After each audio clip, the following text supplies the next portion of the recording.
The book is about the Underground Railroad, and Shelley has another passage to read to us about the discussion between Harrison and Samuel when Harrison tells Samuel that it's time to leave. And Samuel wasn't expecting to participate in an escape from his slave plantation in Kentucky. So can you read us that section? Sure, I'd be happy to read that section. It actually comes from the chapter called Onions. Harrison brings along some onions for Samuel and for himself to put on their feet. It was a way to disguise their scent so that dogs who might be tracking them wouldn't be able to follow. So they've just put the onions on their feet, and now Harrison is trying to convince Samuel to come with him. And one of the things that I thought a lot about as I wrote the story is, what kind of courage it took to make the decision to go on this very dangerous journey, and how they must have struggled with the decision. So this passage reflects that. "I'm afraid of going, Harrison," I said, taking a swipe at the tears which were spilling out of my eyes. "Tell you what, I got an idea." Harrison opened the sack he was carrying. "Why don't you put your fear in this here sack, Samuel, and say I carry it for you all the way north, and when us get up there safe and sound, say I let it out, and it can float straight up into that free sky and be gone from us forever. How about that?" Harrison put on a wide, silly grin and waved his arms at the night sky. "Woo-wee! There goes all them things that be scaring the life out of poor Samuel all the time." "I ain't scared," I said. "Know what that free sky is going to look like, Samuel?" Harrison kept on. "It's going to be a big blue summer sky going from one end of the north to the other. Imagine that, and we get to fly all around in that free sky. Don't that sound like something to see?" I looked down at my feet, and Harrison picked up the tow sack he was carrying. "How far off is north?" I asked quietly. "I ain't talking no more," Harrison said sharply. "You and me, we're just going to start walking and find out. I got my mind made up, Samuel." And without another word, Harrison started off into the darkness, his long, skinny legs hobbling in a half-walk, half-run, past the horse barn, past the shadows of the hen house, the corn cribs, through the old apple orchard, and into Master Hackler's cornfields. Truth was, I had never gone this far away from anything. Very impressive, as you say, the courage that it would have taken to do that.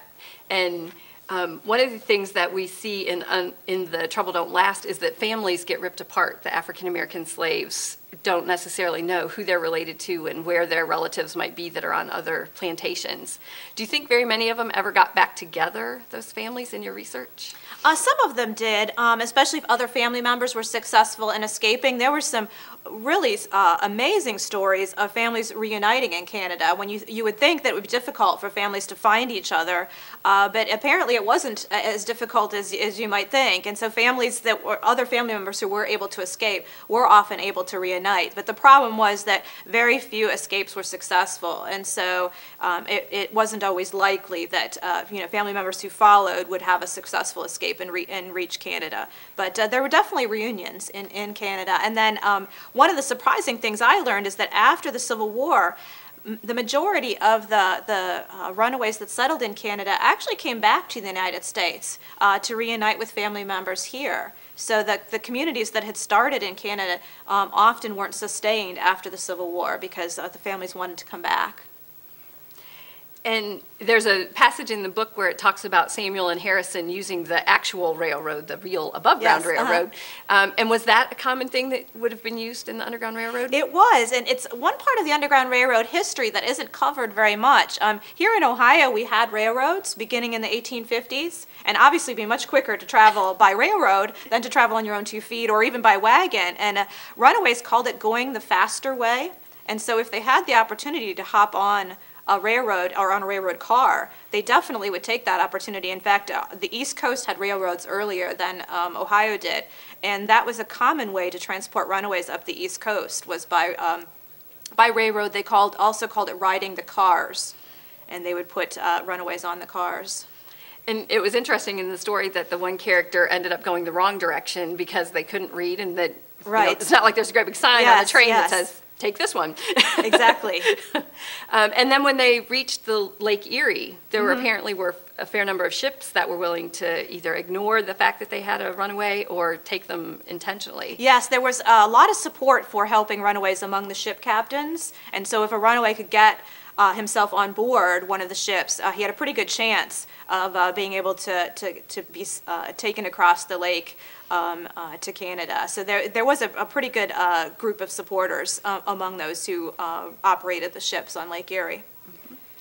And back to the Ohio River part of the story, the Riverman's description, that description of him and all the scars that he has, is really pretty overwhelming. And he's based on a real person, is that There's right? a character, Riverman, who Samuel and Harrison meet on the Ohio River, and Riverman is based on John P. Parker, who was a very well-known guide on the Ohio River. He was an African-American man, a former slave, and early in his life as a slave, he was beaten very badly by one of his owners. And from the description of the beating, I imagine that he was pretty badly scarred for the rest of his life from that. There are actually no pictures of John Parker, but just from the description that he gives of himself, and also the description of the particular injuries he's received as a slave, that's the image that I came up with for the story. But nobody really knows what he looks like.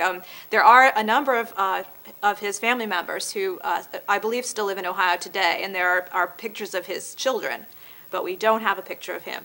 Mm-hmm. And would the Riverman have given money to slaves? He gives money to Harrison and Samuel so that they can pay the widow Taylor. Yes, actually money was a very important part to have, a very important thing to have on the journey, and it's one part of the Underground Railroad that isn't well known, but there really was no way to travel to freedom without money. I mean, you had to have money to pay those who transported you on some of the legs of the journey. You had to have money for food. So most runaways escaped with money, or somebody gave them money on their journey. They used to call it making up a purse for a runaway, and there were many religious groups, particularly here in Ohio, women's groups, who would raise money that would then be given to runaways during their journey to sustain them. So it was a very common thing. Women had kind of bake sales, made quilts, and then would raffle off those quilts and use the money to support anti-slavery causes. And in the book you talk about Widow Taylor's yard, and there's a yellow chair there. Was that a signal that it was okay for slaves to stop, or? In that part of the book, it is used as a signal. There were so many different signals, and most of them were just everyday objects. So, for instance, a broom placed by a door might indicate that that was the safe door to go into, a certain color of chair in a certain location, a candle in a certain window. The signals were changed regularly, and again, were not anything that would raise any kind of suspicion. I think many times we think of Underground Railroad signals as being something permanent that was painted on a house or stitched into a quilt, but they were not permanent signals, because if something's permanent, it can easily be, discovered, and then the runaways all are at risk. So they kept the codes that were used very changeable and very ordinary. And today we look at maps that show supposedly the routes of the Underground Railroad, but at that time nobody truly knew all of the stops that would have been part of the Underground Railroad. And even some of the characters in your book say, all I know is to this next point. Stop. Yeah, that would be true both for the guides and the runaways. The guides often only knew that they always take runaways to this spot or that spot. They had no idea what happened on the rest of the journey. And this is definitely true with runaways. They would only know the next place they were going to. And that was really the only way the whole system could survive, because if entire routes were discovered, then that put everybody at risk. So it was very haphazard and very place-to-place, person-to-person type of journey. So it's really incredible that it worked. It is very. And you think about all the different kinds of, all the different types of people, all the different backgrounds that made this a success. People from different religions, races, cultures, economic classes. Everybody working together for different reasons to get runaways to freedom. It's really an incredible, American story. Mm-hmm. Yep. On your website, there's the Trouble Don't Last rap. Yes. How was that created? That was created by two students here in Ohio, from a Columbus school district. I was just so amazed by what they did. They took the entire story and put it all to a rap song, and then performed it. And they just did an incredible job of writing the rap and getting all the pieces of the story into the song. They have my utmost admiration for being able to do that. And what's the most difficult question that you've ever been asked by a student? I do get a lot of questions about the ending of the journey. is a common question. But I think for me, the most memorable moment with this book in terms of a student happened a few years ago. I was visiting a school in the southern part of Ohio. It was early in the morning, probably 7:15, so the students weren't there yet. But I saw this boy sitting on the steps of a middle school as I pulled up in the darkness, and so I walked up to the steps, and I noticed that he was holding "Trouble Don't Last," and I thought, why is this boy sitting outside of an empty school at 7:15 in the morning? And when I got to the door, he said, "Oh, you must be Shelley Pearsall. You're visiting my school today." And I said, "Yes." And he said, "Well, I want to be the first one to meet you." He said, "I've never finished a book before, and this is the first book in my life that I ever completed.